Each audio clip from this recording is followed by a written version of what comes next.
Good morning વિદ્યાર્થી મિત્રો. ધોરણ 9 વિષય વિજ્ઞાન અને એમાં છે આપણું ચેપ્ટર નંબર 6 પેશીઓ. કયું છે? પેશીઓ. તો એમાં આપણે આગળના લેક્ચરમાં જોયું કે કોષ કયું હતું આગળનું ચેપ્ટર, તો કે સજીવના પાયાનો એકમ. એ ચેપ્ટર પરથી આપણને એ જાણવા મળ્યું છે કે આપણું સજીવ અથવા તો કોઈ પણ સજીવ છે એ કોષોના બનેલા હોય છે. કોષ એ સૌથી મહત્ત્વનો ભાગ છે આપણા શરીરમાં, બરાબર છે. સજીવ છે, સજીવનું જે સૌથી ઇમ્પોર્ટન્ટ કાર્ય કરે છે કોણ કરે છે? કોષો કરે છે.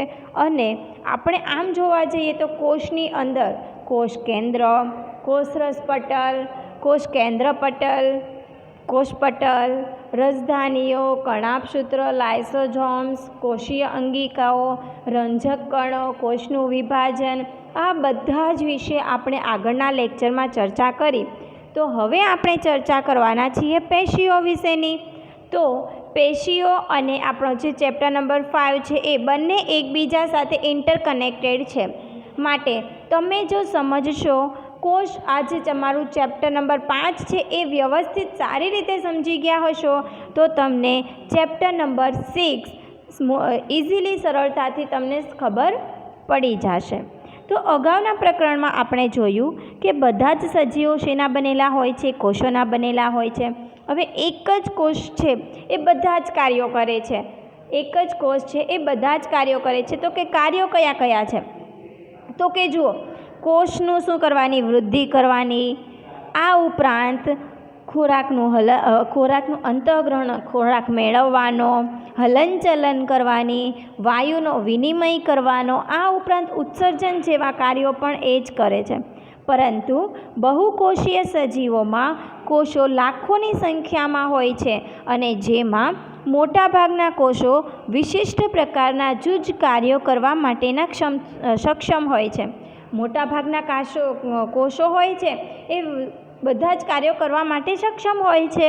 એક કોષીય સજીવની અંદર પ્રત્યેક વિશિષ્ટ કાર્ય કોષોના વિભિન્ન સમૂહ દ્વારા થાય છે. એટલે જેટલા વિશિષ્ટ કાર્યો થાય છે એ તમારા કોષ છે એ કોષના વિભિન્ન સમૂહ એટલે કે અલગ અલગ સમૂહ દ્વારા થાય છે.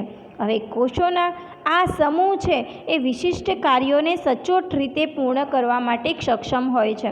એટલે કે આ જે સમૂહ છે એ વિશિષ્ટ કાર્ય કરવા માટે પૂર્ણ સક્ષમ હોય છે. હવે માનવમાં આપણે જોઈએ તો સ્નાયુ કોષો આવેલા હોય છે, એનું સંકોચન થતું હોય છે અને શિથિલનને કારણે હલનચલન કરે છે. હવે આપણા જે મનુષ્યની અંદર આપણે જોઈએ સ્નાયુ કોષો હોય છે. સ્નાયુ કોષો કેવા હોય છે?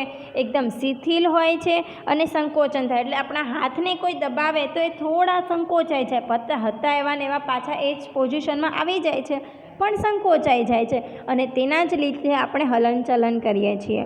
હવે ચેતાકોષો છે એ સંદેશાઓનું શું કહે છે? વહન કરે છે. ચેતાકોષો જેટલી છે એ સંદેશાઓનું વહન કરે છે. રુધિરના પ્રવાહ દ્વારા ઓક્સિજન, ખોરાક, અંતઃસ્ત્રાવો અને નકામા દ્રવ્યોનું પણ વહન કરે છે. બરાબર છે. એટલે કે ચેતાકોષો છે, ચેતાની અંદર આવેલા જેટલા કોષો છે ચેતાકોષો, એના વિશે આપણે હજુ ભણીશું. પણ ચેતાકોષો છે એ સંદેશાઓનું વહન કહે છે. સ્નાયુકોષો વડે હલનચલન શક્ય બને છે. રુધિરની અંદર આપણો ખોરાક, અંતઃસ્ત્રાવો, નકામા પદાર્થોનું વહન એ બધું થાય છે. વનસ્પતિમાં વાહક પેશીઓ દ્વારા ખોરાક અને પાણીનું વહન વનસ્પતિના એક ભાગમાંથી અન્ય ભાગોમાં જાય છે. બરાબર છે. આમાં એક એક લીટીની અંદર તમારા સવાલ આવેલા હોય છે કે પાણી અને ખોરાકનું વહન શેના દ્વારા થાય છે? તો કે વાહક પેશી દ્વારા. આમ બહુકોષીય સજીવો શ્રમ વિભાજન ધરાવે છે. બહુકોષીય સજીવો હોય શ્રમ વિભાજન એટલે કે વધારે થોડુંક કાર્ય કરે છે. શરીરમાં ચોક્કસ પ્રકારના કાર્યો કરતા કોષો માટે સમૂહમાં હોય છે. બરાબર. એવા કેટલાક એવા હોય શરીરમાં ચોક્કસ પ્રકારના કાર્યો કરતા હોય જેટલા પણ કોષો એ મોટે ભાગે સમૂહમાં હોય છે, એકલા નથી હોતા અને તેઓ હંમેશા સમૂહમાં હોય છે.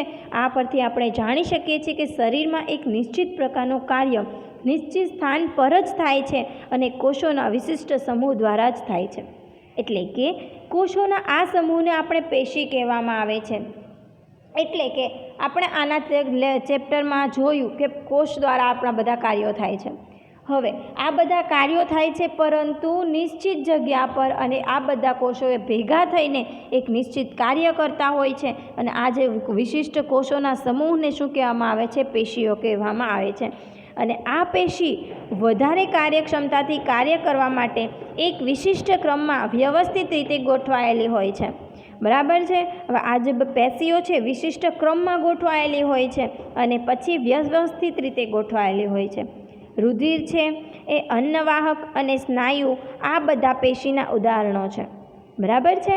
હવે એવા કોષોનો સમૂહ કે જે સંરચનાકીય સમાનતા ધરાવે છે તેમજ કોઈ એક કાર્ય એકસાથે એકઠા થઈને પૂર્ણ કરે છે તે સમૂહમાં ગોઠવાઈને પેશીનું રૂપ ધારણ કરે છે.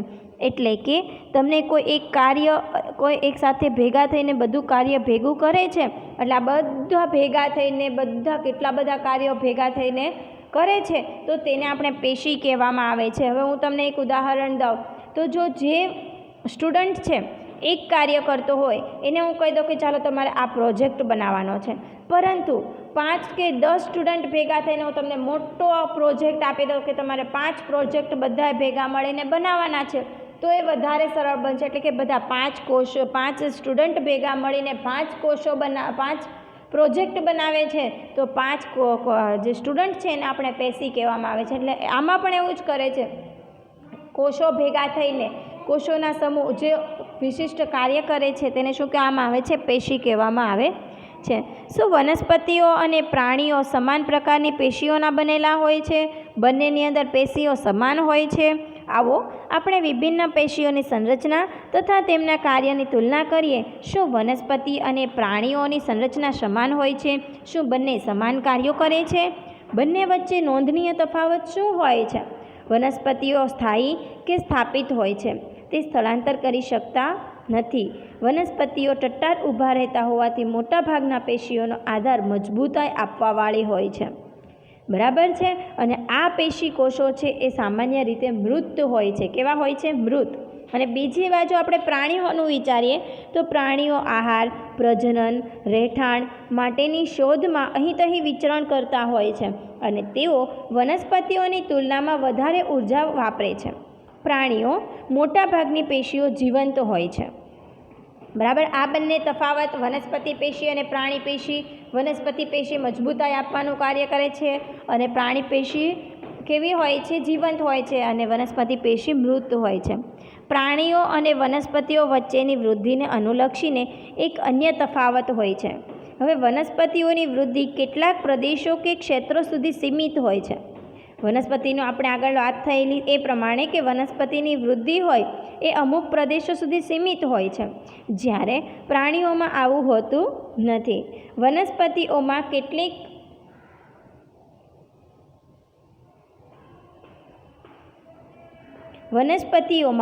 કેટલીક એવી હોય છે પેશીઓ કે જીવન પર્યંત વિભાજન પામતી રહે છે અને આ પેશીઓ કેટલાક વિસ્તારો સુધી સીમિત હોય છે.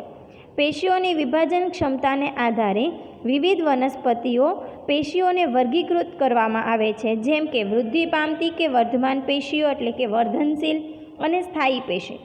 પ્રાણીઓમાં કોષીય વૃદ્ધિ માટે એકરૂપ કે સમાન હોય છે. આથી પ્રાણીઓમાં વર્ધમાન અને અવર્ધમાન પ્રદેશો જેવી કોઈ સીમારેખા હોતી નથી. જટિલ વનસ્પતિની સરખામણીમાં જટિલ પ્રાણીઓના અંગો અને અંગતંત્રોની રચનાના આધારે વિશિષ્ટ તેમજ સીમિત હોય છે.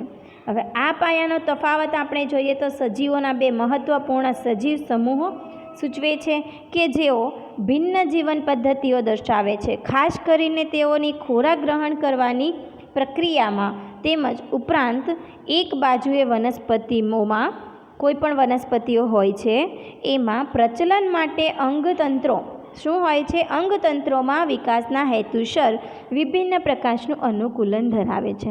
હવે જટિલ કે ઉચ્ચ કક્ષાના પ્રાણીઓ અને વનસ્પતિના દેહના સંદર્ભમાં હવે આપણે પેશીઓમાં વિશે વિસ્તૃતમાં ચર્ચા કરીશું આપણે નેક્સ્ટ લેક્ચરમાં.